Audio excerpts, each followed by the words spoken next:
So if you're looking to get started with automation in HubSpot, you'd be tempted to just, dive in at the deep end and go trying to automate your entire marketing pipeline.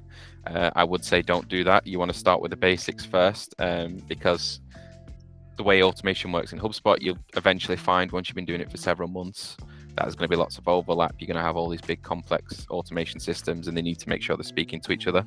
So always start with your basics. I'd always say some of the the quick wins, or the quick plays to get you in starting to use the automation would be things like email nurturing.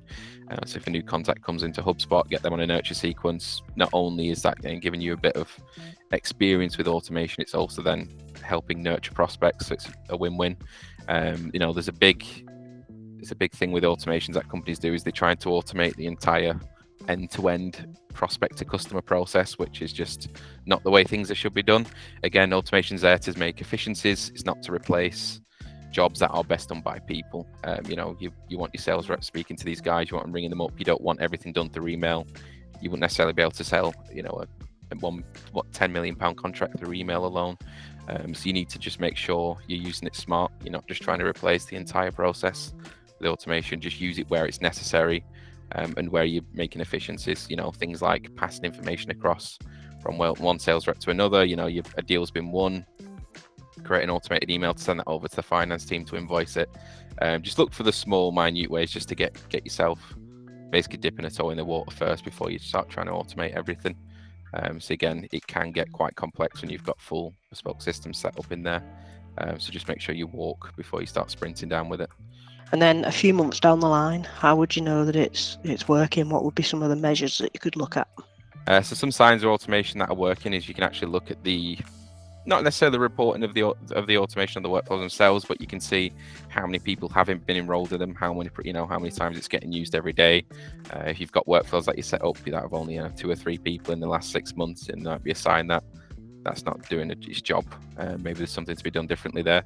But things like if you're using it to track your prospects or your life cycles, how many MQLs you generate, how many SQLs have been through these workflows, where they've ended up. So just keep checking in, making sure it is getting used. You've got that enrollment figure. There's also some performance metrics. If you go into the workflow itself, which I'd advise looking at, so you see how many people have completed the workflow.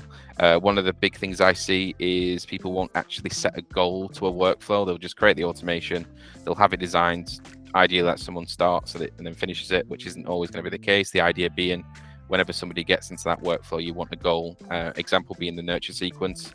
Somebody gets in and they're receiving all these emails. Once they hit SQL, ideally you want to pull them from that workflow, because at this point they're speaking to a sales rep, because the last thing you want to do is have these automations running. People are receiving emails whilst having conversations with a sales rep. It'll look like the company's disorganized, or the marketing team's not speaking to the sales team. So just make sure you set goals in there.